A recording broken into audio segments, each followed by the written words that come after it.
యేసే పరిష్కారము అనుదిన Bible television కార్యక్రమం ప్రేక్షకులందరికీ యేసుక్రీస్తు వారి అత్యున్నతమైన నామమున వందనాలు. ప్రభువునందు ప్రియ దేవుని బిడ్డలారా, నేటి దినము పాస్టర్ కారుపాటి శాంతసాగర్ గారి ద్వారా కీర్తనల గ్రంథంలోని శ్రేష్టమైన భాగాలను ధ్యానం చేసుకుందాము. మీరందరూ బైబిల్తోనూ నోట్బుక్తోనూ సిద్ధపడి ఉండండి.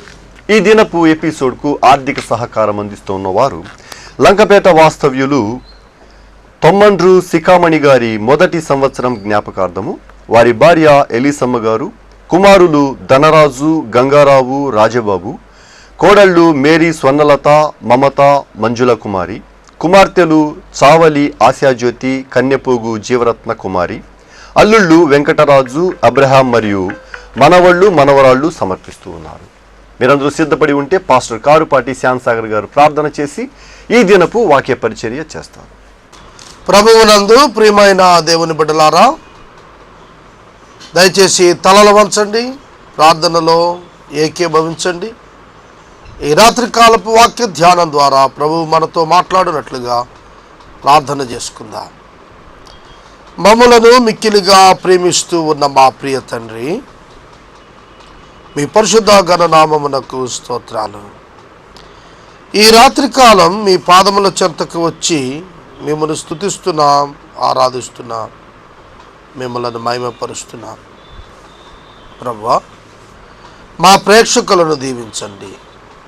ఈ రాత్రి వాక్యం వింటున్న వారు తప్పక మీ చేత దర్శించబడాలని నేను ఆశిస్తున్నాను. మీ యందు భయభక్తులు గల వారికి కలిగే ఆశీర్వాదాలు మేము ధ్యానిస్తున్నాం. ప్రభు, మాకు సహాయం చేయండి. వాక్యం వింటున్న బిడ్డలను మీరు దీవించండి. ఆర్థిక సహకారాలను లేవనెత్తండి.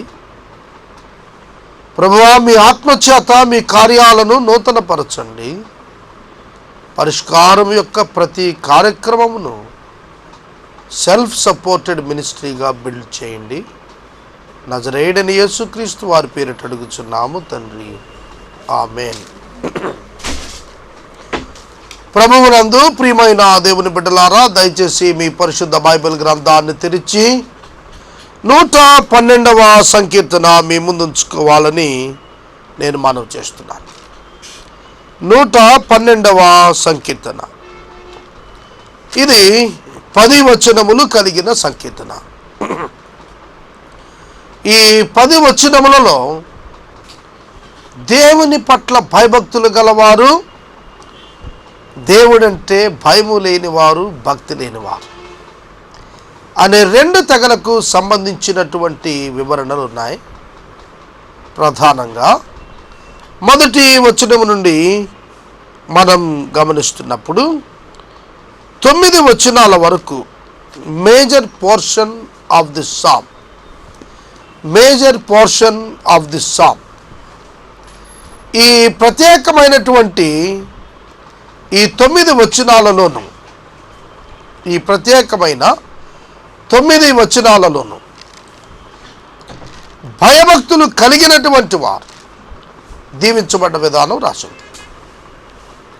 13 ప్రత్యేకమైన ఆశీర్వాదాలు ఇందులో కనిపిస్తాయి. ఆఖరిగా 10వ వచనంలో భక్తిహీనుల యొక్క గతి వర్ణించబడింది. ఈ రాత్రి ఈ కీర్తన మనం ధ్యానం చేసుకుందాం. దయచేసి చూడండి, చదువుతున్నాను. యెహోవాను స్తుతించుడి, యెహోవా యందు భయభక్తులు గలవాడు, ఆయన ఆజ్ఞలను బట్టి అధికముగా ఆనందించువాడు ధన్యుడు. ధన్యుడు అనగా బ్లెస్సెడ్, దీవించబడిన వాడు. ఎవరు దీవించబడిన వారు? యెహోవా ఆజ్ఞల యందు ఆనందిస్తూ ఆయన యందు భయభక్తులు గలవాడు ధన్యుడు. 2 మాటలు చెప్పాడు. ధన్యత, మనం అనుకుంటాం ధన్యుడు అనే పదానికి డబ్బులు ఎక్కువ ఎవరికి వస్తే వాళ్ళు ధన్యుడు అనుకుంటాం. పొరపాటు అది. దేవుడు చెప్తున్న ధన్యత అంతరంగ సంబంధంగా నిజంగా ఆశీర్వదించబడినాడు ఎవరంటే ఆజ్ఞల యందు ఆనందించువాడు. మొదటి సంకీర్తనలో కూడా కీర్తనాకారుడు చెప్పింది అదే. దివారాత్రులు ధర్మశాస్త్రం ధ్యానిస్తూ దాని యందు ఆనందించేవాడు ధన్యుడు. దేవుని ఆజ్ఞలంటే ధర్మశాస్త్రం, దానిని ఎందు ఆనందించటం అంటే వాటిని అనుసరించుట ద్వారా ఆనందాన్ని పొందటం. అంటే దేవుని మనస్సు చొప్పున నడుచుకునే అనుభవం ఆనందమయంగా ఎంచుకొనటం. సోదరుడా, సోదరి, అట్టివారు ధన్యులు. యేసయ్య యొక్క మనస్సు, యేసయ్య యొక్క ఇష్టం ఎవరైతే చేస్తారో వారు ధన్యులు అని చెప్పబడుతోంది. మరియు దానితో పాటుగా భయభక్తులు కలిగిన వాడు కూడా ధన్యుడని చెప్పబడుతోంది. భయము, భక్తి, ఈ రెండు పదాలు కలిపి రాస్తూ వచ్చాడు బైబిల్ గ్రంథంలో. భయము, భక్తి. భయము లేని భక్తి, భక్తి లేని భయం రెండు నిరుపయోగం.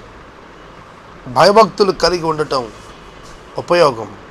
పై సంకీర్తనలో చూసాం, భయభక్తులు కలిగి ఉండటం జ్ఞానానికి మూలమని.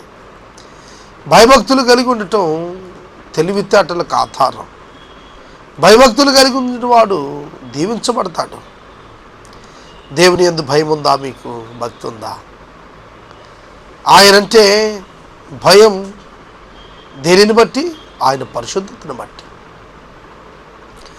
ఆయన బిడ్డను అని అనిపించుకోవటానికి, ఆయన గొప్ప పరిశుద్ధత ఎదుట నిలబడటానికి, ఇంత పెద్ద గొప్ప పరిశుద్ధుని ఎదుట నేను ఎట్లా నిలబడతాను? అది భయం అంటే. తనను చూచుకున్నప్పుడు దేవుని ఎదుట భయం కలుగుతుంది, అసహ్యం పడుతుంది. ప్రభువా నన్ను విడిచిపో అనే ఆక్రందన కేక వచ్చేస్తుంది ఆటోమేటిక్గా. కానీ ప్రభు విడిచిపోవటానికి కాదు నిన్ను దర్శించింది. భయము మనకు చాలా అవసరం. దేవుని యందు భయం మనకు అవసరం. కానీ మనం దేవునికి భయపడం, సైతానికి భయపడతాం, లోకానికి భయపడతాం, మనుషులకు భయపడతాం. భయపడాల్సిన దేవునికి భయపడం.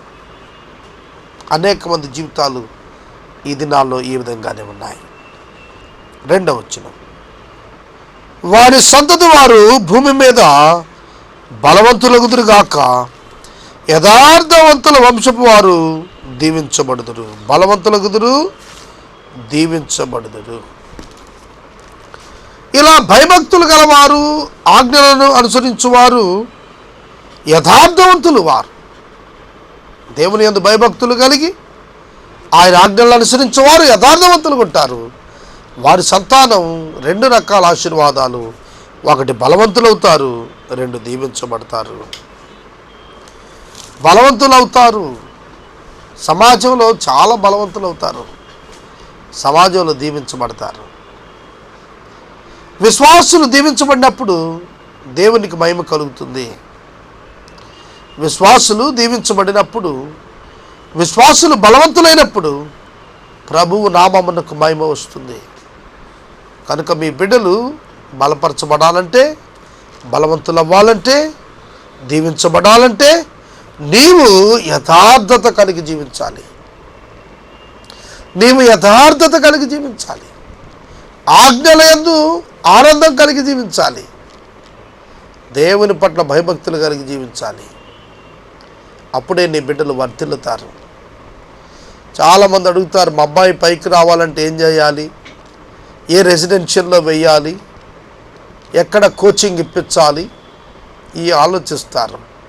మొట్టమొదట నువ్వు కోచింగ్ ఇప్పించాల్సింది నీ బిడ్డలకు ఎక్కడ? వాక్యంలో, విలువలలో,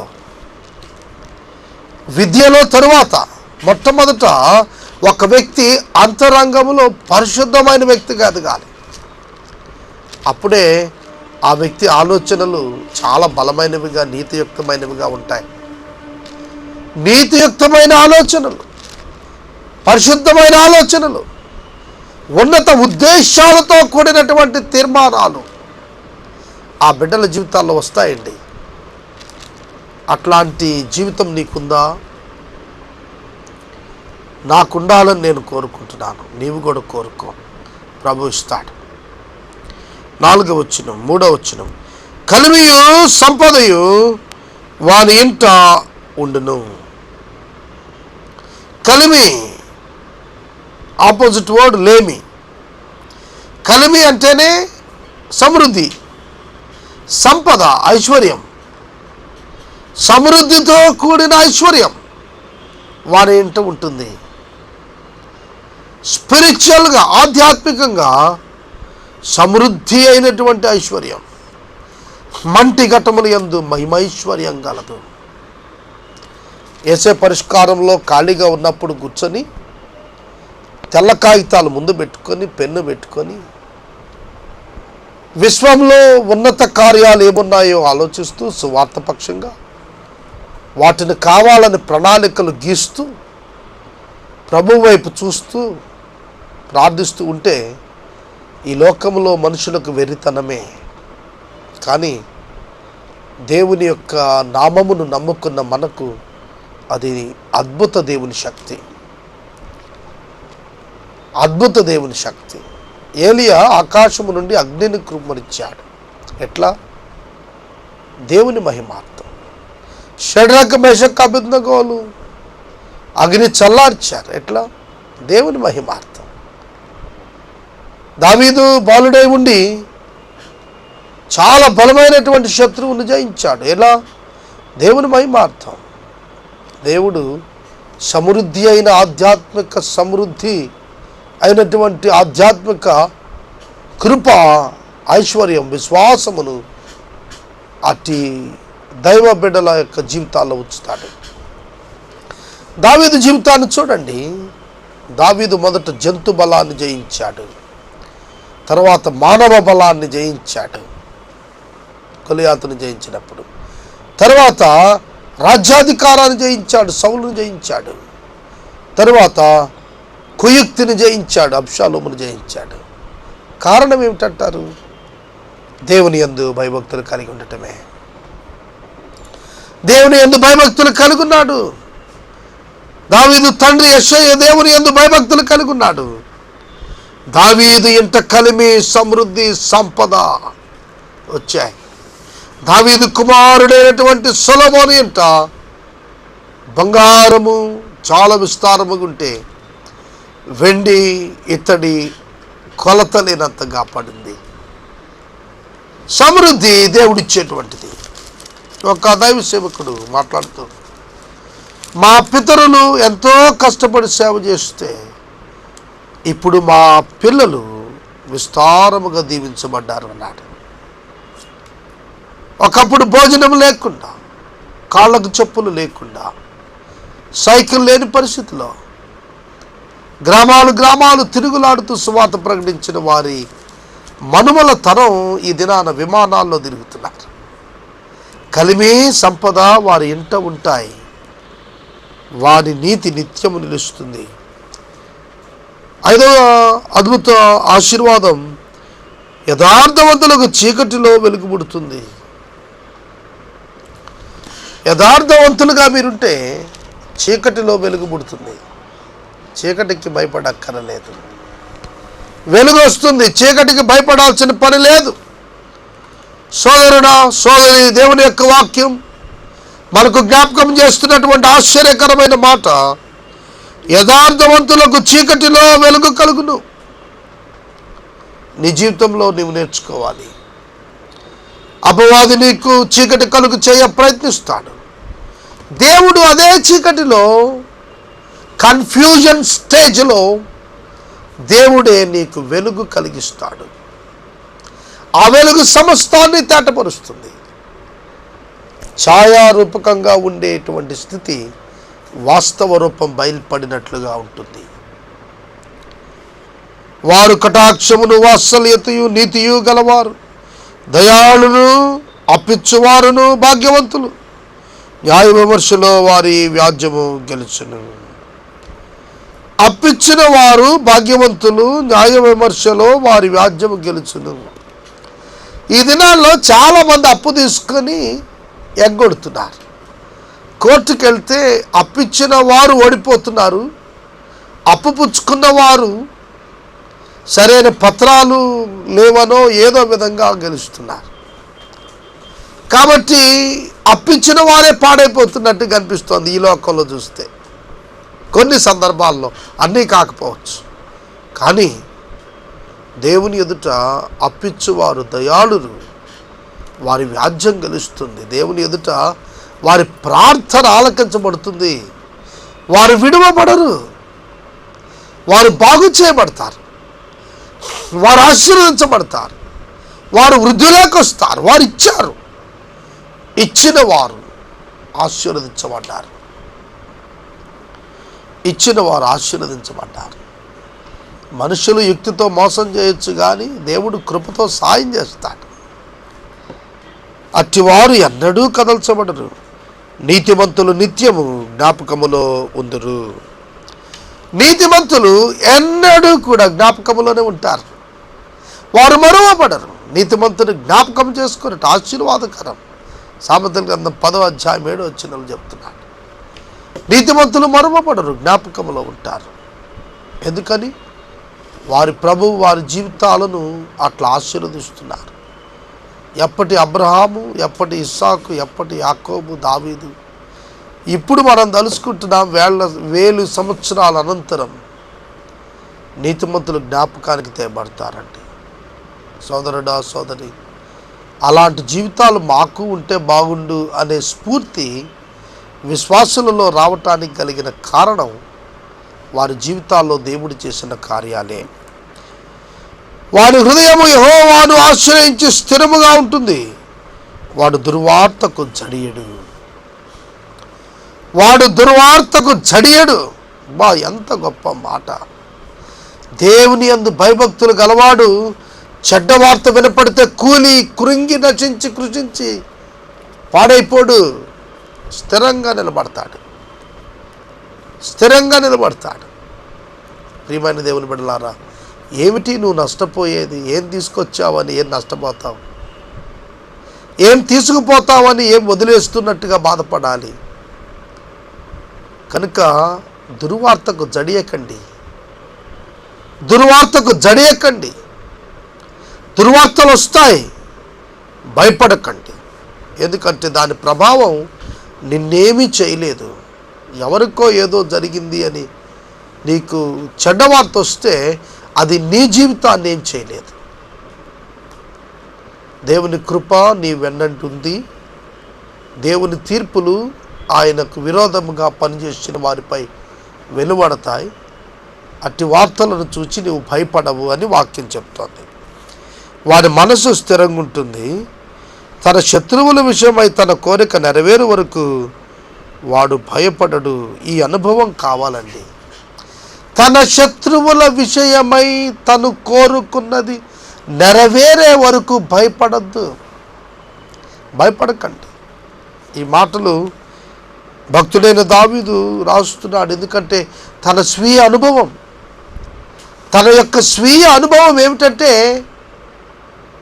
తన జీవితంలో తన శత్రువులు ఏమైపోవాలని తాను అనుకున్నాడో అది వారు అయ్యే పర్యంతం దావీదు భయపడక ధైర్యముతో సాగాడు. దేవునికి స్తోత్రం. వాక్యం మన జీవితాలతో మాట్లాడుతోంది. ఈ దినం నీ అనుభవం అదే అయితే భయపడవద్దు, నీ శత్రువులు తప్పక తీర్పు పొందుతారు. తదుపరి వచనం, వాడు ఆతృత్వము కలిగి బేదలకిచ్చును. మరలా చెప్తున్నాడు, వాని నీతి నిత్యము నిలుచును. 3వ వచనంలో 9వ వచనంలో కూడా వాని నీతిని గురించి మాట్లాడుతున్నాడు. అది నిలిచే నీతి, పడిపోయేది కాదు, తొలగిపోయేది కాదు. అది కప్పబడింది, అది నీ వల్ల కలిగింది కాదు, అది విశ్వాసం వల్ల కలిగింది కాబట్టి అది తొలగిపోయేది కాదు. అది ఇవ్వబడిన నీతి కనుక చెరిగిపోయేది కాదు. అతని నీతి నిత్యం నిలుస్తుంది. భక్తిహీనులు దాన్ని చూచి చింతపడతారు. భక్తిహీనులు పండ్లు కొరుకుతారు, క్షీణించిపోతారు. భక్తిహీనుల ఆశ భంగమైపోతుంది. మొదటి 9 వచనాల్లో భక్తిపరులు, భయభక్తులు గలవారు, దేవుని బిడ్డలు, ఆజ్ఞలను ఆనందించేవారు, యథార్థవంతులు, నీతిమంతులు, వీరి గురించి చెప్పడితే చివరి వచనంలో భక్తిహీనుల గురించి చెప్తూ అంటాడు, వారి ఆశ భంగమైపోతుంది, వారు చింతపడతారు. నువ్వు చింతపడితే భక్తిహీనతే, చింతించకు. పేతురు భక్తుడు సెలవిచ్చాడు, నీ చింత యావత్ ఆయన మీద వెయ్యి, ఆయన చూసుకుంటాడు. ఆయన సమర్థుడండి. యేసు సమర్థుడు. మనుషులను ఆయన తన స్వాధీనములో ఉంచుకున్నవాడు గనుక, ఆయన సమర్థుడు గనుక నీ చింత ఆయనపై వేయి. భక్తిహీనులైతే వారు భయం లేని వారుగా చింతపడతారు. దేవుని యందు విశ్వాసం లేని వారు కనుక వారు చింతపడతారు. దేవునిపై విశ్వాసం కలిగిన వారుగా మనము చింతపడకూడదని ప్రభు పేరిట నేను మనవి చేస్తున్నాను. ఇక్కడ 112వ సంకీర్తన 10 వచనాలు మనం ముగించుకోగలిగాం. 113వ సంకీర్తన రేపటి వాక్య ధ్యానములో మనము ధ్యానం చేసుకుందాం. మనము ఇంతవరకు పాస్టర్ కారుపాటి శాంతసాగర్ గారి ద్వారా కీర్తనల గ్రంథములోని శ్రేష్టమైన భాగాలను ధ్యానం చేసుకున్నాము. ఈ కార్యక్రమం ద్వారా మీరు పొందుకొనుచున్న ఆత్మీయ మేలులు ఒక ఉత్తరం ద్వారా మాకు తెలియచేయండి. మీ ప్రార్థనా మనవులు మాకు తెలియచేస్తే సోమవారం నుండి శనివారం వరకు మా కార్యాలయంలో ఏర్పాటు చేసిన 6 గంటల ప్రార్థనా శిబిరంలో మీ కొరకు ప్రత్యేకంగా ప్రార్థిస్తాము. మీ కుటుంబ పక్షముగా ఒక ఎపిసోడ్ ప్రసారం చేయాలనుకునేవారు మాకు తెలియచేయండి. అలాగే ఈ కార్యక్రమానికి ప్రతి నెల 100 రూపాయలు కానీ 50 రూపాయలు కానీ 25 రూపాయలు కానీ ఆర్థిక సహకారం అందించాలనుకునేవారు మాకు తెలియచేస్తే మా సిబ్బంది మీ గృహాలను దర్శిస్తారు. ఈ దినపు ఎపిసోడ్కు ఆర్థిక సహకారము అందిస్తున్న వారు లంకపేట వాస్తవ్యులు కీర్తిశేషులు తొమ్మండ్రు శిఖామణి గారి 1వ సంవత్సరం జ్ఞాపకార్థము, వారి సతీమణి ఎలిసమ్మ గారు, కుమారులు ధనరాజు, గంగారావు, రాజుబాబు గారు, కోడళ్ళు మేరీ, స్వర్ణలత, మమత, మంజుల కుమారి, కుమార్తెలు చావలి ఆశాజ్యోతి, కన్యపోగు జీవరత్న కుమారి, అల్లుళ్ళు వెంకటరాజు, అబ్రహాం మరియు మనువలు, మనువరాళ్ళు మరియు వారి కుటుంబ సభ్యులు. ముగింపు ప్రార్థన ఆశీర్వాదాలతో ఈ కార్యక్రమాన్ని ముగించుకుందాం. ప్రభువునందు ప్రియమైన దేవుని బిడ్డలారా, యేసే పరిష్కారం కార్యక్రమం కొరకు మీరు ప్రార్థిస్తున్నందున మీకు ప్రత్యేక కృతజ్ఞతలు. వెలుగు క్రిస్టియన్ ప్రింటింగ్ ప్రెస్ ఉచిత క్రైస్తవ ముద్రణాలయం మాసపత్రికలను ఉచితంగా ముద్రించి వేల కుటుంబాలకు అందించాలనే ఆశతో ప్రారంభించిన వెలుగు క్రిస్టియన్ ప్రింటింగ్ ప్రెస్ని గురించి మీకు తెలియచేయటానికి సంతోషిస్తున్నాం. ఈ ప్రింటింగ్ ప్రెస్లో కరపత్రికలు, లక్షలాది కరపత్రికలు జనవరి 2007 నుంచి 8 వరకు ముద్రించి అనేక మంది సువార్థికులకు ఆధారంగా నిలిచింది ఈ వెలుగు ప్రింటింగ్ ప్రెస్. కనుక దీనికి సహకారులు కావాలి. కనుక ప్రార్థించమని మేము మనవి చేస్తున్నాం. ఇంకా మీకు తెలిసిన మాసపత్రికల వారు, ముద్రిస్తున్న వారు, మీ గృహాలకు వస్తున్న మాసపత్రికల ఎడిటర్స్ యొక్క చిరునామాలు మాకు అందిస్తే వారికి కూడా ఈ ఉచిత ముద్రణ సహకారం ఇవ్వటం ద్వారా ఎక్కువ మందికి సువార్త అందించేటట్లు మనందరం కలిసి సహాయం చేయొచ్చు. ప్రార్థించమని మనం చేస్తున్నాం. అలాగే యేసే పరిష్కారం కంప్యూటర్స్ నిమిత్తం ఒక 4 కంప్యూటర్ చైర్స్ కావాలి ఆపరేటర్స్ కొరకు. వాటి కొరకు కూడా ప్రార్థించమని నేను మనవి చేస్తున్నాను. పరిష్కారం కార్యక్రమంలో చింతలపూడి, జంగారెడ్డిగూడెం, తణుకు, కొవ్వూరు, ఏలూరు సిటీ కేబుల్స్లో 5 సిటీ కేబుల్స్లో కూడా లక్షలాది మంది ప్రజలు సువార్త వింటున్నారు. తెలుగు జాతీయ కార్యక్రమంలో ప్రవేశించాలని ఆశ కలిగి ప్రార్థిస్తున్నా. మీరు కూడా ప్రార్థించాలని నేను కోరుతున్నాను. ప్రార్థనా శిబిరం 10 మంది దేవుని యొక్క బిడ్డలు నిర్వహిస్తున్నారు. మరి ఇంకా వ్రాయటం వచ్చినటువంటి వారు, ఉత్తరాలు రాయగలిగినటువంటి ఆ యొక్క కళ కలిగిన వారు, స్కిల్ కలిగిన వారు, స్పిరిచువల్ లెటర్ రైటింగ్ తెలిసిన వారు మాకు వాలంటీర్స్గా వస్తే సంతోషం. లేని ఎడల ప్రార్థనా శిబిరంలో భాగస్థులైనా పర్వాలేదు. వీరి కొరకు కూడా ప్రార్థన చేయమని ప్రభు పేరిట నేను మనవి చేస్తున్నాను. ఈ చిన్ని పరిచర్య కొరకు మీ ముందు ఉంచుతున్నా. దేవుడు ఏ విధమైన విదేశీ సహాయం లేకుండా, విదేశీ సహాయం తప్పు కాదు కానీ యేసే పరిష్కారానికి లేదని చెప్తున్నాం అంతే. కనుక ఈ పరిచర్య సిబ్బంది మీ ప్రాంతాలకు వచ్చినప్పుడు దయచేసి వారితో సహకరించి భాగస్థులు అవటానికి ముందుకు రమ్మని మనవి చేస్తున్నాం. ప్రార్థన చేసుకుందాం. దయచేసి తలలు వంచండి. మమ్మల్ని మిక్కిలుగా ప్రేమిస్తున్న మా ప్రియ పరలోకపు తండ్రి, మీకు స్తోత్రాలు చెల్లిస్తున్నాం. ఇప్పుడు నేను ప్రజల ముందు ఉంచిన ఈ మనవులు యేసుక్రీస్తు వారి నామములో తీర్చబడుటకు ప్రేక్షకులను ప్రేరేపించమని ప్రార్థిస్తున్నాం.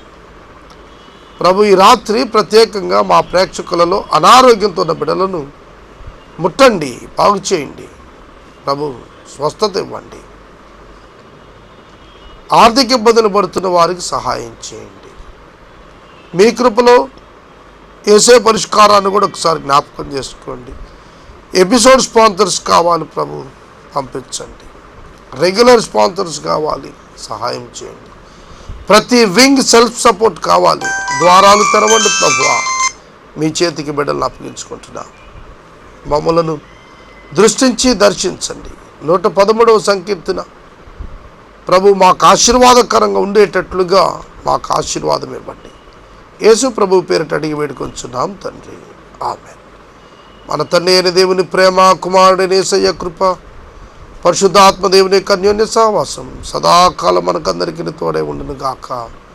ఆమేన్.